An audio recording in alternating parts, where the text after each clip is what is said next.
नमस्कार, आप देख रहे हैं राष्ट्र प्रथम। आपके साथ मैं हूं तुषार शर्मा। उत्तराखंड के इस खास बुलेटिन में आपका स्वागत है। उन तमाम खबरों को आपको कराएंगे मुखातिब, लेकिन उससे पहले सुर्खियां। भगवान बद्रीश के द्वार हरदा, जीवन की एक बड़ी उलझन सुलझाने जा रहे हरीश रावत, राहुल गांधी से जुड़ा है कदम। देहरादून में सचिन सचिन से गूंजा स्टेडियम, हर चौके छक्के पर लगे इंडिया के नारे। डीएम ने सोमेश्वर क्षेत्र के गांव का किया निरीक्षण कर अधिकारियों को दिए दिशा निर्देश। आयुष्मान कार्ड पर उत्तराखंड के निजी अस्पतालों में सिजेरियन डिलीवरी बंद, केंद्र ने पैकेज से हटाया। उत्तराखंड में 2 अक्टूबर से शुरू होगा खेल महाकुंभ, राज्यपाल गुरमीत सिंह करेंगे शुभारंभ।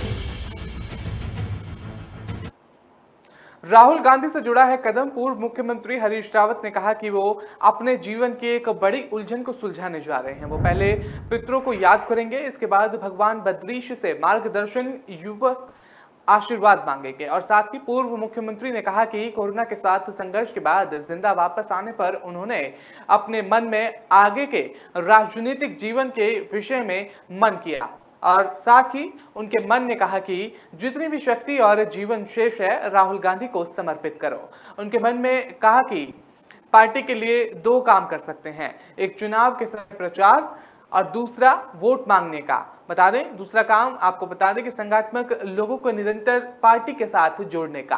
पूर्व सीएम ने कहा कि राहुल गांधी पार्टी के राष्ट्रीय अध्यक्ष के पद का संभालते हैं, तो उनके साथ खड़े होकर संगठन में काम करने की उनकी स्वाभाविक इच्छा है। यदि वो अध्यक्ष पद नहीं संभालते हैं तो उसके बाद अपने आगे के राजनीतिक जीवन को लेकर एक बड़ा प्रश्न है। जी हाँ, आपको बता दें कि पूर्व सीएम ने कहा कि वो निरंतर काम करने वाले व्यक्ति हैं और पांव का एक बार थम जाने तो फिर उम्र हावी हो जाएगी। पांव एक बार थम जाने पर उम्र हावी हो जाएगी, ये बात उन्होंने कही। मौसम के साफ होने के बाद बृहस्पतिवार को रोड सेफ्टी वर्ल्ड सीरीज का देहरादून में दूसरा मुकाबला खेला गया। इस मैच में इंडिया लीजेंड्स और इंग्लैंड लीजेंड्स के खिलाड़ी आमने सामने आए थे। मैच शुरू होने से पहले सचिन सचिन की झलक देखते ही क्रिकेट प्रेमी सचिन सचिन के नारे लगाने लगे। साथ ही हर चौके छक्के पर स्टेडियम में क्रिकेट प्रेमियों ने इंडिया के नारे लगाए और अंतरराष्ट्रीय मैच का बेसब्री से इंतजार कर रहे क्रिकेट प्रेमियों में खासा उत्साह देखने को मिला। आपको बता दें, जहां एक और स्टेडियम में हर कोने कोने में लहराता हुआ नजर आया, तो वहीं कई दर्शक और साथ ही तमाम लोग इंडियन लीजेंड्स की जर्सी में नजर आए। और साथ ही जबकि बच्चे, महिला और युवाओं ने चेहरे और हाथों पर भी तिरंगा बनवा रखा था। मैच खत्म होने के लिए 2 बॉल रहने से पहले 2 दर्शक और तमाम लोग मैदान में आकर सचिन के पैरों पर गिर गए। हालांकि आनंद फानन में आए बाउंसर ने दोनों को मैदान से बाहर कर दिया। और साथ ही जबकि सचिन को इस बात का अंदाजा नहीं था कि कोई दर्शक उनकी ओर आ रहा है।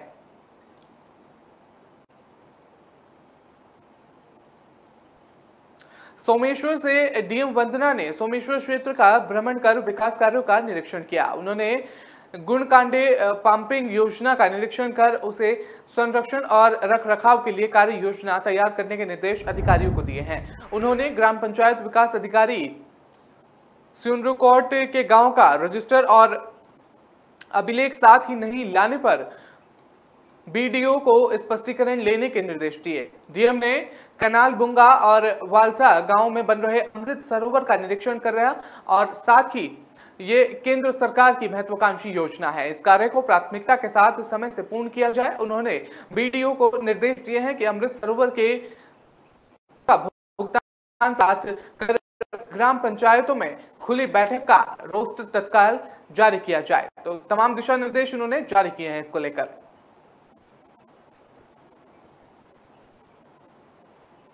5 लाख तक मुफ्त इलाज की सुविधा के लिए संचालन योजना के कार्ड पर में डिलीवरी की सुविधा दी गई है। केंद्र सरकार ने आयुष्मान योजना के पैकेज से इसे बाहर कर दिया है। आपको बता दें, अब इस योजना के तहत सरकारी अस्पतालों में ही गर्भवती महिलाओं को मुफ्त सिजेरियन की सुविधा मिलेगी। और साथ ही केंद्र सरकार ने आयुष्मान योजना से सिजेरियन डिलीवरी को हटाने के बारे में राज्यों को दिशा निर्देश जारी किए हैं। केंद्र के आदेश पर राज्य स्वास्थ्य प्राधिकरण ने भी सूचीबद्ध अस्पतालों को इस संबंध में दिशा निर्देश जारी किए हैं और अब योजना में सूचीबद्ध निजी अस्पताल आयुष्मान कार्ड पर गर्भवती महिला का प्रसव करने से इनकार कर रहे हैं। जानकारों की माने तो जननी सुरक्षा योजना के तहत सरकारी अस्पतालों में गर्भवती महिलाओं का इलाज मुफ्त होता है। उन्हें आर्थिक सहायता के साथ आने जाने की सुविधा भी मिलती है। इसी कारण आयुष्मान योजना के कार्ड पर निजी अस्पतालों में सिजेरियन डिलीवरी की सुविधा बंद कर दी गई है।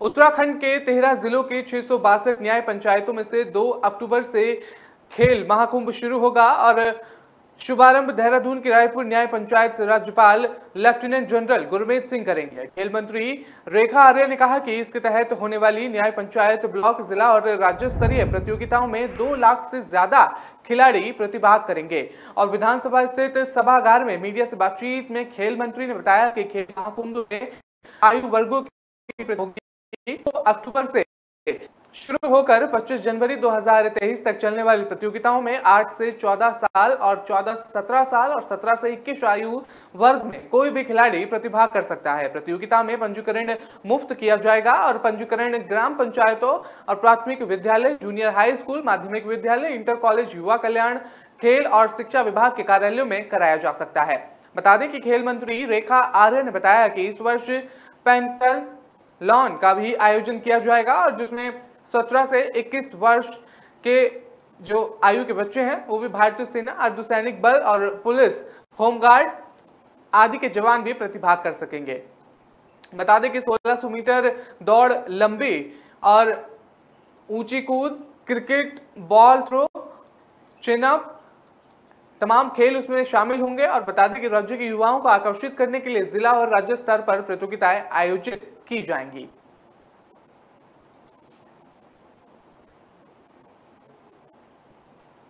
फिलहाल वक्त तो चला एक छोटे से ब्रेक का। खबरों का सिलसिला लगातार जारी रहेगा।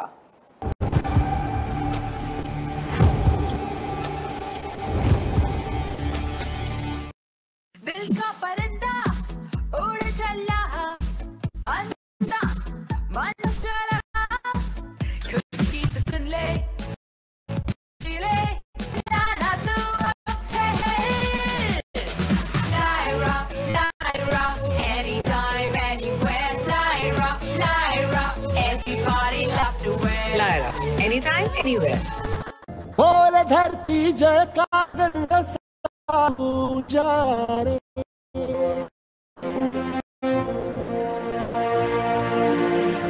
जग में लहराया न्यारा ध्वज है हमारा ऊंचा रे।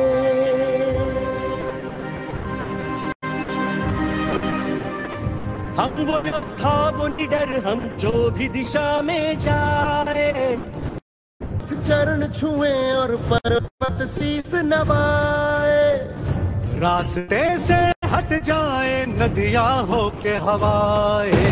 हम है जियाले जीतने को, हम रण में उतरते हैं, हम सूरज है अंत हमी रातों का करते हैं। जो रक्त है तन में बहता वो हमसे है ये कहता, सम्मान के बदले जान भी दे तो नहीं है घाटा रे। युग युग की जंजीरों को हमने ही काटा रे, बोल उठा ये जग सारा जय। और युग की जंजीरों को हमने ही काटा रे।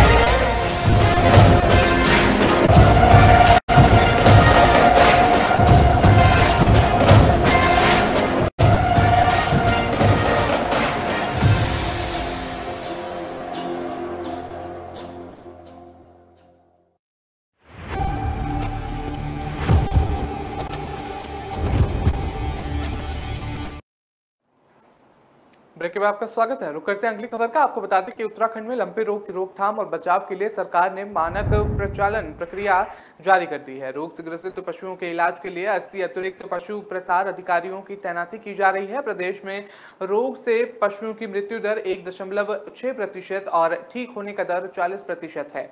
26 सितंबर से प्रदेश में रोग से पशुओं को बचाने के लिए जागरूकता अभियान चलाया जाएगा। बृहस्पतिवार को पशुपालन मंत्री सौरभ ने विधानसभा स्थित सभागार में विभागीय अधिकारियों के साथ बैठक कर लंपी रोकथाम की समीक्षा की और बैठक के बाद प्रेस वार्ता में विभागीय मंत्री ने कहा कि प्रदेश में अब तक 20,505 पशु लंपी बीमारी से ग्रसित पाए गए हैं और इसमें देहरादून और हरिद्वार जिले के 17,500 मामले सामने आए हैं। इलाज के बाद 8,028 पशु स्वस्थ भी हुए हैं, जबकि 341 पशुओं की मौत भी हुई है। उन्होंने कहा है कि प्रदेश में लंपी रोग की निगरानी के लिए नोडल अधिकारी नियुक्तियों की गई है और पशुपालन विभाग के पास 6 लाख गॉटपॉक्स टीके उपलब्ध भी हैं।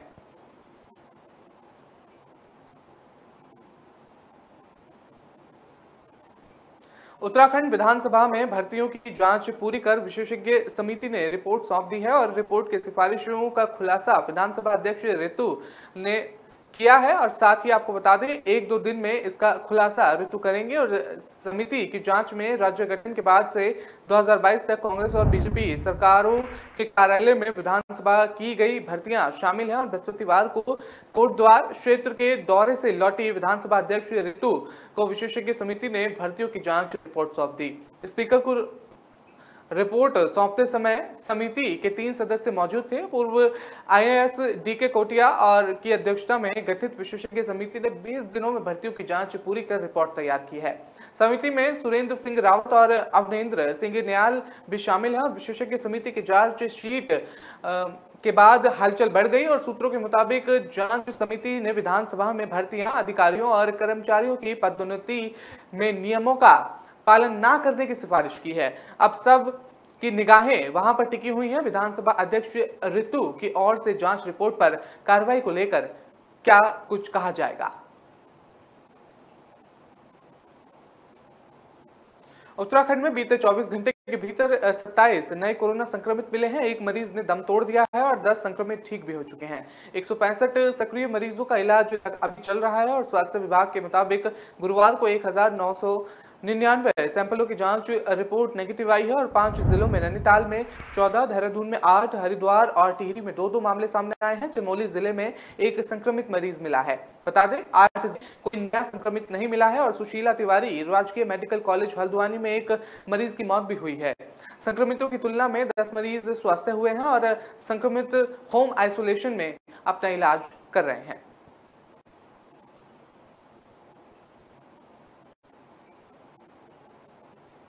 National union of journalist India की उत्तराखंड प्रदेश कार्यसमिति की बैठक में पत्रकारों की समस्याओं पर चर्चा करते हुए मुख्यमंत्री को मांग पत्र सौंपने का फैसला लिया गया। प्रदेश अध्यक्ष कैलाश जोशी ने 2 वर्ष के कार्यालय के बाद अब पद त्याग की इच्छा जताने पर नए चुनाव कराने का निर्णय लिया है। चुनाव के लिए प्रदेश संरक्षण ब्रह्मदत्त शर्मा को चुनाव अधिकारी और प्रदेश अध्यक्ष डॉक्टर गिरीश रंजन तिवारी को सह चुनाव अधिकारी मनोनीत किया गया है। उक्त मुद्दे पर मुख्यमंत्री को ज्ञापन दिए जाने के निर्णय भी लिया गया है और प्रदेश संरक्षण ब्रह्मदत्त शर्मा ने संगठन के प्रयासों से राज्य के बुजुर्ग पत्रकारों की पेंशन की धनराशि 5 से बढ़ाकर 8,000 किए जाने का शासन देश शीघ्र जारी किए जाने का सीएम से आश्वासन मिलने पर हर्ष जताया है। राष्ट्रीय उपाध्यक्ष रामचंद्र ने राष्ट्रीय इकाई के प्रयासों से देश भर में पत्रकारों को इसकी सितंबर माह में फिर से रेलवे के पास की व्यवस्था लागू किए जाने का आश्वासन मिलने की जानकारी दी। इसके पूर्व पदाधिकारियों का यूनियन की महिला सदस्य कंचन वर्मा और गुंजन मेहरा और साथ ने पारंपरिक परिधानों में तिलक लगाकर इसका स्वागत भी किया।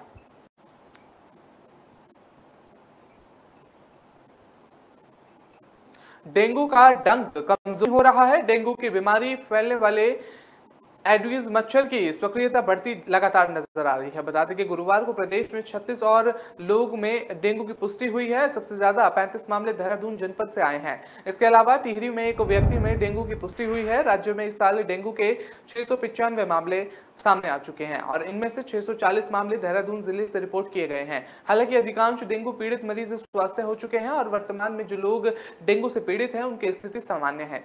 स्वास्थ्य विभाग के अधिकारियों का कहना है कि जिन क्षेत्रों में डेंगू के नए मामले मिल रहे हैं वहां पर फंगिंग और दवा का छिड़काव किया गया। आसपास के लोगों को भी डेंगू से बचाव के लिए जागरूकता किया जा रहा है और नगर निगम छावनी परिसर और नगर पालिका के साथ समन्वय बनाकर निरंतर डेंगू निरोधात्मक अभियान चलाया जा रहा है और ग्रामीण क्षेत्रों में आशंकाएं लोगों को डेंगू से बचाव की जानकारी दिए जा रहे हैं। और तीर्थ नगरी ऋषिकेश के नगरीय इलाकों के बाद अब ग्रामीण क्षेत्रों में भी डेंगू के मामले जो हैं वो लगातार बढ़ते हुए भी नजर आ रहे हैं। बता दें कि गुरुवार को 17 नए मामले सामने आए हैं, जिसमें 4 मामले छिंदवाड़ा क्षेत्र के हैं और ऋषिकेश के नगर और ग्रामीण क्षेत्र में डेंगू का डंक बढ़ता ही जा रहा है। क्षेत्र में डेंगू के मामले कम होने की बजाय बढ़ते ही जा रहे हैं। चिंताजनक बात यह है कि अब ग्रामीण क्षेत्र में भी डेंगू पैर पसारने लगा है।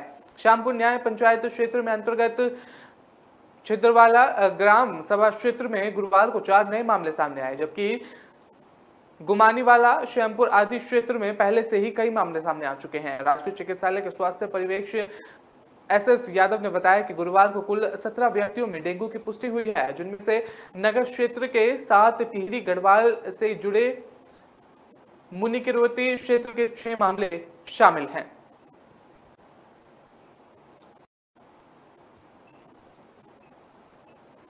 फिलहाल वक्त तो चला एक छोटे से ब्रेक का, खबरों का सिलसिला लगातार जारी रहेगा।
My life, my Lyra.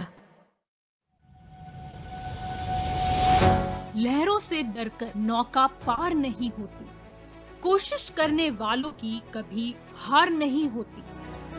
नन्ही चींटी जब दाना लेकर चलती है, चढ़ती दीवारों पर 100 बार फिसलती है। मन का विश्वास रगों में साहस भरता है, चढ़कर गिरना गिरकर चढ़ना न अखरता है। आखिर उसकी मेहनत बेकार नहीं होती, कोशिश करने वालों की कभी हार नहीं होती। डुबकी या सिंधु में गोताखोर लगाता, जा जाकर खाली हाथ लौट कर आता।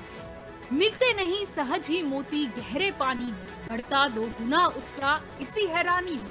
मुट्ठी उसकी खाली हर बार नहीं होती, कोशिश करने वालों की हार नहीं होती।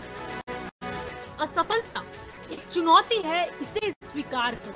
क्या कमी रह गई देखो और सुधार करो। जब तक न सफल हो नींद तो संघर्ष का मैदान छोड़कर मत भागो। तो कुछ किए बिना ही जय जयकार नहीं होती, कोशिश करने वालों की कभी हार नहीं होती। कुछ नया करो।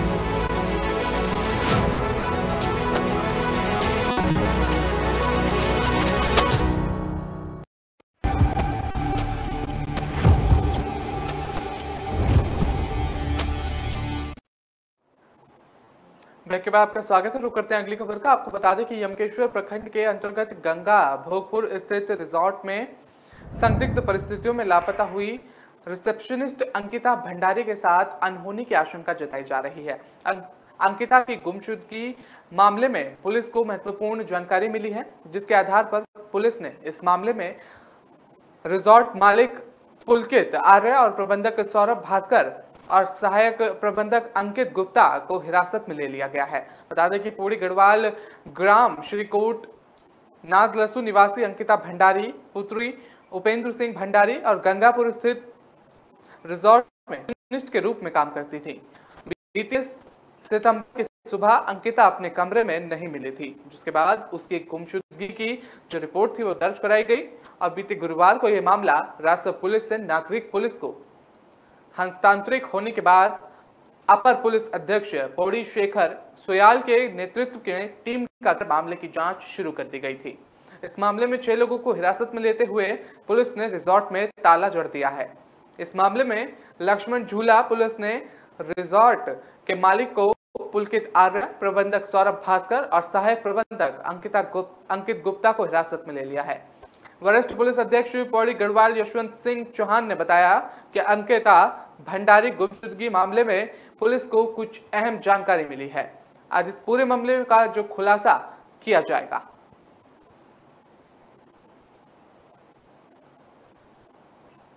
साल 2015 में हुई दारोगा सीरी में धांधली कर नौकरी पाने वालों पर गिरफ्तारी की गई है और तलवार लटकने लगी है और विजिलेंस के मामले में दारोगा पर एफआईआर दर्ज कराने के लिए शासन से अनुमति मांगी गई है। रिश्वतखोरी के मामले में कुमाऊं ने पिछले 4 सालों का रिकॉर्ड तोड़ दिया है। साल 2022 में अब तक सबसे अधिक 6 राजपत्रित अधिकारी और कर्मचारियों को उत्तराखंड सतर्कता अधिष्ठान गिरफ्तार कर चुकी है।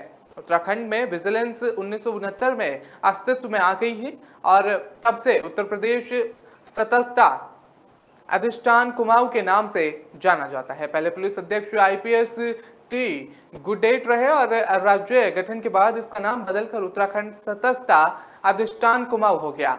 9 नवंबर 2000 में पहली नियुक्ति यूपीएस अशोक कुमार राघव के रूप में हुई। मौजूदा समय में आईपीएस प्रहलाद नारायण मीणा पुलिस अध्यक्ष तैनात हैं। कुमाऊं में पिछले 5 सालों में रिश्वतखोरों को पकड़ने में विजिलेंस की भूमिका महत्वपूर्ण रही। शिकायत मिलने पर घेराबंदी कर आरोपियों को रंगे हाथ पकड़ा गया है। साल 2015 में 339 दरोगाओं की सीधी भर्ती हुई थी। शुरुआत में ही इसमें धांधली की बात उठी, लेकिन राजनीतिक दबाव के चलते मामला दब गया। इस बीच अब एसटीएफ ने जब स्नातक स्तरीय भर्ती परीक्षा की जांच शुरू की तो इस भर्ती में आई। विजिलेंस ने पिछले 5 सालों में सबसे अधिक 6 राजस्व अधिकारियों को गिरफ्तार किया है। इसके अलावा 3 वन विभाग और 4 लोक निर्माण विभाग के शामिल हैं। पुलिस अध्यक्ष प्रहलाद नारायण मीणा के कार्यालय में सबसे अधिक 6 गिरफ्तारियां हुई हैं। मीणा के अनुसार उनका लक्ष्य रिश्वतखोरी को सलाखों के पीछे भेजना है। विजिलेंस के पुलिस अध्यक्ष प्रहलाद मीणा ने बताया कि कुमाऊं परिक्षेत्र में टीम का रिजल्ट आ चुका है और रिश्वतखोरी के 52% मामलों में आरोपितों को सजा हुई है। ठोस सबूत जुटाकर आरोपितों पर कार्रवाई की जाती गई।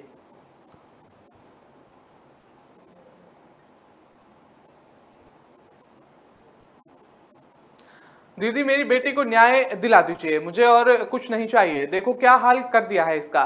बता दें कि कॉर्पोरेशन अस्पताल में भर्ती जीवनगढ़ की महिला का हाल जानने के लिए राज्य महिला आयोग के अध्यक्ष कुसुम कंडवाल जैसे ही अस्पताल के कक्ष में पहुंची तो पीड़िता प्रीति की मां सरस्वती देवी हुक्क पड़ गई और उनसे लिपटकर रोने लगे। अध्यक्ष कुसुम ने उन्हें आश्वासन दिया और प्रीति जैसी महिलाओं को न्याय दिलाने के लिए आयोग उनके साथ हमेशा खड़ा है। और टिहरी जनपद के प्रतापनगर स्थित रिंडोल गांव की प्रीति की बेटी दिनों विकास सागर के जीवनगढ़ के ससुरालियों ने बुरी तरह से पिटाई की और इसके बाद पीड़ित का कॉर्पोरेशन अस्पताल में भर्ती कराया और गुरुवार को राज्य महिला आयोग की अध्यक्ष कुसुम ने अस्पताल पहुंचकर प्रीति का हाल जाना और चिकित्सकों को बेहतर उपचार के लिए निर्देश दिए।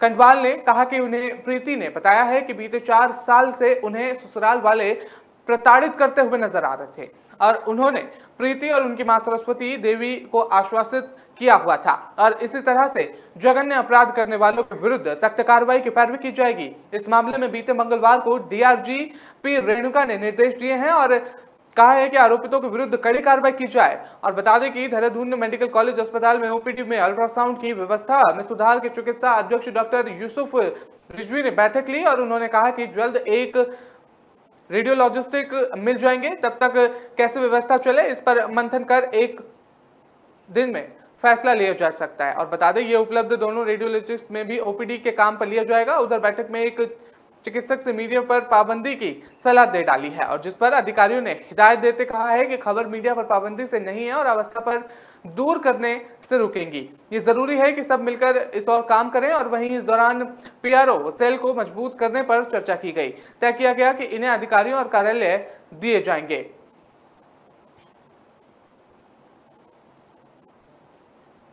एक दिन खुलने के बाद गुरुवार को एक बार फिर गंगा का जलस्तर बढ़ने में राफ्टिंग की गतिविधियों को बंद कर दिया गया है और पर्यटन विभाग ने राफ्टिंग पर भी फिर से अस्थायी रोक लगा दी है। बुधवार शाम को मैदान से लेकर पहाड़ों में वर्षा का काम लगातार जारी है और जिससे गंगा के जलस्तर में एक बार फिर से वृद्धि हुई है और गुरुवार को यह जलस्तर राफ्टिंग के लिए तय किए गए ग्रीन लेवल मानक को पार कर गया, जिसके बाद पर्यटन विभाग की तकनीकी समिति ने निरीक्षण के बाद राफ्टिंग पर अस्थायी रोक लगा दी और इससे पहले 16 से 20 सितंबर तक 5 दिन गंगा में राफ्टिंग का संचालन बंद रहा। गुरुवार को बड़ी संख्या में पर्यटन राफ्टिंग के लिए पहुंचे थे और मगर राफ्टिंग बंद होने से उन्हें निराश लौटना पड़ा। जिला सहायक पर्यटन अधिकारी के.एस. नेगी ने बताया कि गंगा का जलस्तर घटने के बाद तकनीकी समिति की जांच रिपोर्ट के बाद फिर से राफ्टिंग शुरू की जाएगी और बीते कुछ दिनों से हो रही बारिश के चलते फिर से गुरुवार तक शुरू हुई तेज बारिश से रायवाला में प्रीतिनगर और हरिपुर कला में सड़कों पर दलदल बन गया और वहीं मोतीचूर और वैदिक नगर अंडरपास में जल भराव से ग्रामीणों को आने जाने में भारी परेशानी का सामना करना पड़ा। लगातार हो रही बारिश से पहले से ही खस्ता हालत हो रखी है ग्रामीणों की और भारी परेशानी का उन्हें सामना भी करना पड़ रहा है। तमाम जगहों पर जल भराव से ग्रामीणों को पैदल चलना पड़ रहा है और उन्हें दूभर भी लग रहा है पैदल चलना। वहीं स्कूल आने जाने वाले बच्चों को जूते हाथ में लेकर चलना पड़ रहा है। भगत सिंह चौक से लेकर एसडीएम इंटर कॉलेज के चौक तक सड़क बेहद जर्जर हालत में है। वहीं शिव मंदिर के पास जल भराव और प्रीतिनगर प्राइमरी स्कूल तक पूरी सड़कें पानी से लबालब होती हुई नजर आई। बता दें कि हरिपुर कला में बिरला फार्म और आनंदोत्सव वाली सड़कों पर दलदल और जल भराव ने स्थानीय लोगों की मुसीबतें और बढ़ा दी। गांव के कई अंतरिक गलियों का भी यही हाल है। होमगार्ड और नागरिक सुरक्षा मुख्यालय की ओर से आम जनमानस को अपने वाहन को सही ढंग से पार्क किए जाने के लिए प्रोत्साहित करने के उद्देश्य से शुरू की गई अनूठी पहल में कुछ बदलाव किया गया है। प्रोजेक्ट पार्क वेल के तहत कोई भी व्यक्ति अलग अलग स्थानों पर पार्क किए अपने वाहन और गलत पार्क किए गए वाहनों के 50 चित्रों के विभागीय व्हाट्सएप नंबर पर भेजेंगे तो उन्हें मुख्यालय की ओर से प्रशंसा प्रमाण पत्र दिया जाएगा। इसके अलावा यातायात नियमों का उल्लंघन करने का एक चालान भी माफ किया जाएगा। बता दें कि कमांडेंट जनरल होमगार्ड केवल खुराना ने अधीनस्थों को योजनाओं के अधिक आकर्षक और व्यापक प्रचार प्रसार करने के संबंध में निर्देश जारी किए हैं। फिलहाल इस बुलेटिन में इतना ही। मुझे दीजिए इजाजत। आप हमारी खबरों को विस्तार से पढ़ने के लिए आप हमारी वेबसाइट का इस्तेमाल कर सकते हैं www.kalamkartavya.com पर जाकर आप खबरों को विस्तार से पढ़ सकते हैं। नमस्कार।